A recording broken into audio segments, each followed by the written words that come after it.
ஆண்டவராகிய இயேசு கிறிஸ்துவின் நாமத்தினாலே உங்களுக்கு நான் இந்த நாளின் வாழ்த்துதல்களை தெரிவித்துக் கொள்கின்றேன். மறுபடியுமாய் தேவனுடைய அளவற்ற கிருபையினாலே நாம் இந்த புதிய நாளுக்குள்ளாய் கடந்து வரும்படியாய் தேவன் நமக்கு சுகத்தையும் பலத்தையும் கொடுத்திருக்கின்றார். ஒவ்வொரு நாளுக்குள்ளாய் நாம் பிரவேசிக்கும் பொழுதும் நம்முடைய எதிர்பார்ப்புகள், நம்முடைய வேண்டுதல்கள், நமக்கு தேவையான காரியங்கள் எல்லாவற்றையும் நாம் எதிர்பார்த்த விதமாக அந்த நாளுக்குள்ளாய் நாம் கடந்து வருகின்றோம். இவர்களுக்கு மேலாக தானே தேவனுடைய கிருபையின் கரம் நம்மோடு கூட இருந்து நம்முடைய தேவைகள் எல்லாவற்றையும் சந்திக்கிற விதமாக, நம்மை பாதுகாத்து கொள்ளுகிற விதமாய் நம்மை வழி நடத்துகிறது என்று சொன்னால் அது மிகையாகாது. நிச்சயமாய் தேவனுடைய வழி நடத்துதல் ஒவ்வொரு நாளும் நம்மோடு கூட இருக்கவில்லை என்று சொன்னால் அது ஒரு வீணான நாளாக காணப்படும்.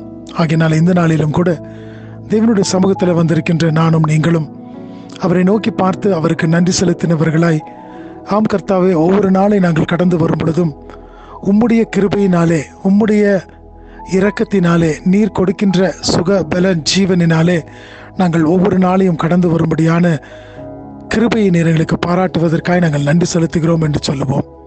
இந்த நாளுக்குள்ளாய் வந்திருக்கும் பொழுது அநேக காரியங்களை நம்முடைய உள்ளத்தில் வைத்தவர்களாக நாம் கடந்து வந்திருக்கக்கூடும்.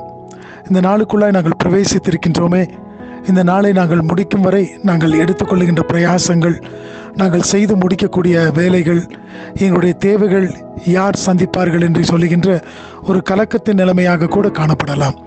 ஆனால் ஆண்டவர் உங்களையும் என்னையும் அவர் பார்க்கின்றபடியினாலே, உங்களையும் என்னையும் அவர் அறிந்திருக்கின்றபடியினாலே அவர்தாமே நமக்கு தேவையான காரியங்கள் எல்லாவற்றையும் செய்ய அவர் போதுமானவராய் இருக்கின்றார்.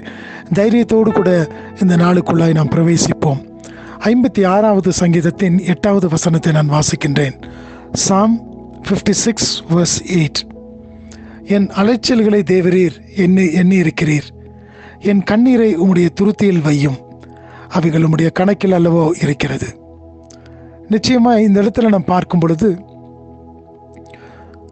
இந்த சங்கீதத்தை எழுதியவர் சொல்லுகின்றார், என் அலைச்சல்களை எல்லாவற்றையும் தேவரீர் எண்ணி இருக்கின்றீர். அப்படி என்று சொன்னால் நம்முடைய அலைச்சல்கள் எல்லாவற்றையும் தேவன் எண்ணக்கூடியவராக இருக்கின்றார். எவ்வளவு ஒரு மகா பெரிய கிருபையை நாம் தேவனிடத்திலிருந்து நாம் பெற்றிருக்கின்றோம். நான் கடந்து போகின்ற காரியங்கள், நான் படுகின்ற அலைச்சல், இவைகள் எல்லாவற்றையும் சர்வ சிருஷ்டி கர்த்தாவாகிய அவர்தாமே எல்லாவற்றையும் அறிந்திருக்கின்றாராம்.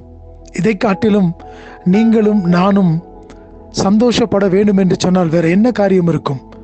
எல்லாவற்றையும் படைத்து ஆளுகை செய்கின்ற ஒரு தேவன் என்னுடைய அலைச்சல்களை அவர் எண்ணுகின்ற ஒரு தேவனாக இருக்கின்றார். அது மாத்திரமல்ல, அடுத்த பகுதியில் நாம் பார்க்கின்றோம், என் கண்ணீரை உம்முடைய துருத்தியில் வையும்.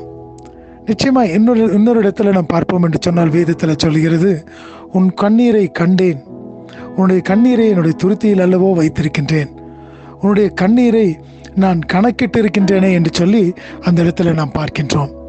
அப்படி என்று சொன்னால் இந்த நாளிலும் கூட தேவனுடைய சமூகத்தில் வந்திருக்கும் பொழுது ஆண்டவரை நோக்கி பார்த்து நானும் நீங்களும் கூட சொல்ல முடியும், ஆண்டவரே, நீர் என்னுடைய அலைச்சல்களை எல்லாவற்றையும் நீர் எண்ணி பார்க்கின்றவர், என்னுடைய கண்ணீரை உம்முடைய துருத்தியிலே நீர் வைத்திருக்கின்றவர். அது மாத்திரமல்லாதபடி கடைசியில் நம்ம பார்க்கிறோம், அவைகள் உம்முடைய கணக்கில் அல்லவோ இருக்கிறது. எவ்வளவு ஒரு ஆச்சரியமாய் காணப்படுகிறது அல்லவா? நம்முடைய ஒவ்வொரு சொட்டு கண்ணீரையும் தேவன் கணக்கில் வைக்கின்ற தேவனாக இருக்கின்றாராம். ஏனோ தானோ என்று சொல்லி கடந்து செல்லுகின்ற ஒரு தேவன் அல்ல, நானும் நீங்களும் நோக்கி பார்க்கின்றவர், நானும் நீங்களும் விசுவாசிக்கின்ற தேவன். ஏதோ இவர்கள் கடந்து செல்லுகின்ற பாதைகளிலே இவர்களை நான் நடத்துவேன் என்று சொல்லி மாத்திரம் அல்ல, நம்முடைய கண்ணீரை காண்கின்ற தேவன், நம்முடைய கண்ணீரை துருத்தியிலே வைக்கின்ற தேவன், நம்முடைய கண்ணீரை கணக்கிலே வைக்கின்ற தேவன். மகனே, மகளே, இந்த கால வேளையில சோர்ந்து போனாயா? நீ இந்த நாளிலே கடந்து போகும் பொழுது உன்னுடைய கண்ணீரை உன் தேவன் காண்கின்றவராக இருக்கின்றார். உன்னுடைய கண்ணீருக்கு பதிலாய் அவர் உனக்கு சந்தோஷத்தை கொடுக்க அவர் போதுமான தேவனாய் இருக்கின்றார். இந்த நம்பிக்கையின் விசுவாசத்தோடு கூட தானே இந்த நாளுக்குள்ளாய் நாம் பிரவேசித்திருக்கின்றோம். தேவன் நம்மை வழி நடத்தட்டும், தேவனுடைய கரம் நம்மை ஆளுகை செய்யட்டும். அவர் நம்முடைய தேவைகள் எல்லாவற்றையும் சந்தித்து உங்களை நடத்த அவர் போதுமானவராய் இருக்கின்றார். தேவன் தாமே உங்களை ஆசீர்வதிப்பாராக. இந்த நாளை உங்களுக்கு ஆசீர்வதித்து தரட்டும். ஆமென்.